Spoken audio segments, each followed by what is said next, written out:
आखिरकार इजराइल को अपना मुंह तोड़ जवाब मिल ही गया। जो इजराइल गाजा के लोगों के साथ कर रहा है अब वही उसके साथ भी होने वाला है। कहते हैं दोस्तों, जैसे को तैसा ज़रूर मिलता है, और अब जैसे के तैसा कब ज़रूर मिलेगा। आपको बताते चले, इजराइल की मुश्किलें तब बढ़ गई जब कल ईरान ने ये ऐलान कर दिया कि पूरी तरीके से जो हुक्का पानी है वो इजराइल का बंद कर दिया जाए। यानी कि आपको बताते चलें, अनाज, तेल वगैरह जो खाने की जितने भी सामान आते हैं दोस्तों, उन सबको बंद करने की बात की गई है। और ये अपील ईरान ने उन तमाम लोगों से की है, तमाम मुस्लिम देशों से, जो लोग कहीं ना कहीं अभी भी दोस्तों इजराइल के साथ जुड़े हुए हैं। इसका सबसे बड़ा रीज़न मैं आपको बता देता हूँ। आपको ख़ुद को पता है कि फ़िलहाल ये एक बहुत बड़ी टेंशन है इजराइल के लिए, क्योंकि इजराइल दोस्तों पूरी कोशिश कर रहा है गाज़ा के लोगों को परेशान करने की। ख़ास कर सबसे ज़्यादा परेशान वहाँ के मासूम लोग हैं, जिनको बेगुनाहों को मारा जा रहा है, मिसाइलें फेंकी जा रही हैं और वहाँ पर बम बरसाया जा रहा है। आपको बताते चले, अब ये मुश्किल बढ़ गई है। ये मुश्किल इसलिए भी बढ़ गई है दोस्तों, क्योंकि आपको बताते चलें, अब इजराइल जो है वो धीरे धीरे कर दोस्तों पूरी तरीके से वो हो चुका है एक्सपोज। आपको बताता चलूँ, इजराइल के ख़िलाफ़ ईरान ने ऐलान किया है कि हम उसको सबक सिखाए बिना छोड़ेंगे नहीं।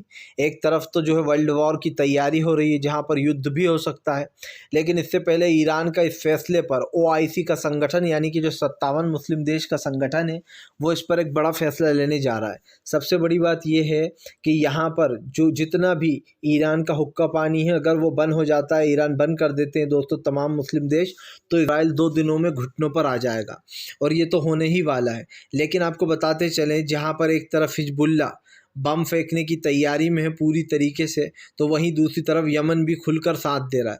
आपको बता दें, यमन के साथ आने के बाद अब हमास और भी ज़्यादा मजबूत हो गया है, क्योंकि सबसे पहला अटैक हमास ने ही किया था इजराइल के ऊपर। उसके बाद इजराइल ने लगातार मिसाइलें दागी, लेकिन आपको बताते चलें, उसमें मासूम गाज़ा के लोगों की कईयों की जान चली गई थी। लेकिन अब इजराइल ने दोस्तों इसको एक खूनी खेल में बदल दिया है। जाहिर सी बात है, जिन मासूम फ़िलिस्तीनियों की जान जा रही है, उसको लेकर इजराइल घिरा हुआ है। इन तमाम चीज़ों के ऊपर हमें एक चीज़ और देखने को मिली दोस्तों, कि बीजेपी की यहाँ पर नेतन्याहू की यहाँ पर सबसे बड़ी टेंशन क्या है कि अब नेतन्याहू चारों तरफ से घिर गए। पहले नेतन्याहू को लग रहा था कि वो गाज़ा पर कब्ज़ा कर लेगा, जल्दी से जल्द हमला कर और गाज़ा हमारा हो जाएगा। लेकिन आप देख लीजिए, गाज़ा तो इनका हुआ नहीं, उल्टा जो है यहाँ पर आने के बाद अब मुश्किलें बढ़ गई हैं। क्योंकि जाहिर सी बात है दोस्तों, ये जो भी करने जा रहे हैं, ख़ास करके उन चीज़ों पर अब रोक लगने वाली है। यानी कि इजराइल जो दोस्तों अब तक पानी बंद करे हुआ था, फ़िलिस्तीनियों का खाना पानी, हुक्का पानी उसने बंद कर दिया था, वही उसके साथ भी होगा। ईरान के कहने पर आपको बताते चलें, अनाज, तेल वगैरह सब बंद किया जा रहा है। इसका एक ही रीज़न ये है दोस्तों कि फ़िलहाल इस वक्त सबसे बड़ी मुसीबत जो है दोस्तों बढ़ चुकी है। आपको बताता चलूँ दोस्तों, इजराइल जो कर रहा है उसको रोकने के लिए सबसे बड़ा रीज़न भी ये है, क्योंकि इजराइल की जो हरकतें हैं, या फिर इजराइल जो उन मासूम लोगों के साथ कर रहा है, वही उसके साथ तो होना ही था। लेकिन दोस्तों इजराइल ने ये कभी नहीं सोचा था कि उसको इतना बड़ा जो है यहाँ पर हर्जाना भुगतना पड़ेगा। और इसका सबसे बड़ा रीज़न पता है आपको क्या है? इजराइल इस गलतफहमी में रह गया कि फ़िलहाल ये जो फ़िलिस्तीनी है वो उनको बहुत आसानी से हटा देगा, और इसकी आड़ में हमास तो सिर्फ उसका एक बहाना है कि इसने हमला कर दिया। दरअसल दोस्तों हमेशा से इन यहूदियों की यही हो रही है कि ये किसी तरीके से फ़िलिस्तीन को पूरी तरीके से हासिल कर लें और फ़िलिस्तीन के लोगों को वहाँ से बाहर कर दे, ख़ास करके गाज़ा पट्टी से। गाज़ा पट्टी पर कब्ज़ा करना इजराइल का बहुत पुराना मकसद है, लगभग 56 साल पुराना। 56 साल से वो फ़िलिस्तीनियों को परेशान कर रहा है। लेकिन मैं जैसे कि मैंने देखा है दोस्तों, बहुत बार पढ़ा भी है उसमें, उससे एक चीज़ मुझे पता चली है कि भैया इजराइल की जो है दोस्तों, उसकी भी कोई वो नहीं है वैल्यू। अगर इजराइल के साथ कुछ होता है तो वो भी क्या ही करेगा।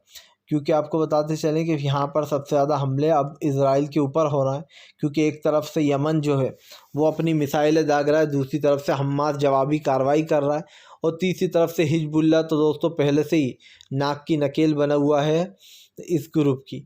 तो ये कहना गलत नहीं होगा कि दोस्तों चारों तरफ से जब लोग हमले बोले तो इसमें मिस्टेक बढ़ी जाती है। लेकिन एक चीज़ साफ़ हो जाती है कि फ़िलहाल बीजेपी ने दोस्तों कई लोगों को एक तरीके से यहाँ पर एक बड़ा चीज़ करते हुए देखा है। लेकिन मुझे समझ में आ गया था कि फ़िलहाल इस वक्त इजराइल की मुश्किलें बढ़ जाएंगी, क्योंकि हम आपको बताते चलें तुर्की से लेकर तो तमाम मुस्लिम देश जो है वो अब ईरान के सपोर्ट में है और उन्होंने साफ कहा है कि जो ईरान कह रहा है हम उसका सपोर्ट करेंगे और इज़राइल को सबक सिखाएंगे।